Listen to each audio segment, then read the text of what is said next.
ಮಾಜಿ ಪ್ರಧಾನಿ ದೇಶ ಕಂಡಂತ ಶ್ರೇಷ್ಠ ಅರ್ಥಶಾಸ್ತ್ರಜ್ಞ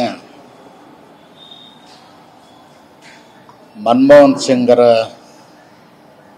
ನಿಧನ ಸಂದರ್ಭದಲ್ಲಿಯೂ ಕೂಡ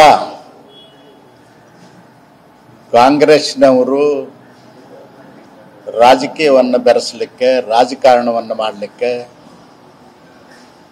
ಪ್ರಯತ್ನವನ್ನು ಮಾಡ್ತಾ ಇದ್ದಾರೆ ಮತ್ತು ಜನರಿಗೆ ತಪ್ಪು ಸಂದೇಶವನ್ನು ನೀಡುವಂತ ಪ್ರಯತ್ನವನ್ನು ಮಾಡ್ತಾ ಇದ್ದಾರೆ.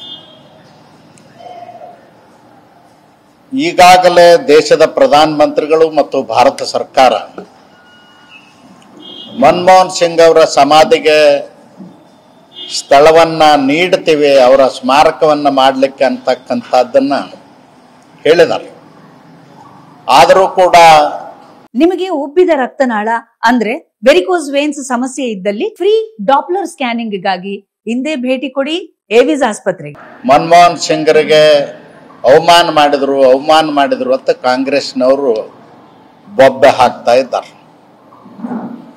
ನಾನು ಕೇಳ್ತೇನೆ ಕಾಂಗ್ರೆಸ್ ಅಧಿನಾಯಕಿ ಶ್ರೀಮತಿ ಸೋನಿಯಾ ಗಾಂಧಿ ಅವರಿಗೆ, ಕಾಂಗ್ರೆಸ್ಸಿನ ರಾಷ್ಟ್ರೀಯ ಅಧ್ಯಕ್ಷರಾದ ಮಲ್ಲಿಕಾರ್ಜುನ ಖರ್ಗೆಜಿ ಅವರಿಗೆ ನಾನು ಕೇಳಲಿಕ್ಕೆ ಬಯಸ್ತೇನೆ. ಬೆಳಗಾವಿಯಲ್ಲಿ 100 ವರ್ಷ ಆಯ್ತು ಅಂತ ಹೇಳಿ ಕಾಂಗ್ರೆಸ್ ಅಧಿವೇಶನದ ನೆನಪನ್ನು ಮಾಡಲಿಕ್ಕೆ ಒಂದು ದೊಡ್ಡ ಕಾರ್ಯಕ್ರಮವನ್ನು ಮಾಡಿದ್ರು.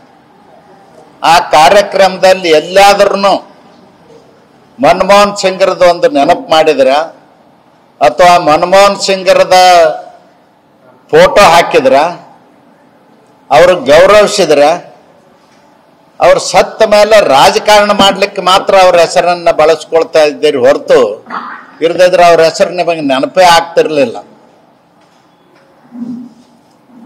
ಇದು ನಾಚಿಕೆಗೇಡು ಸಂಗತಿ ಕಾಂಗ್ರೆಸ್ ನಾಯಕರಿಗೆ.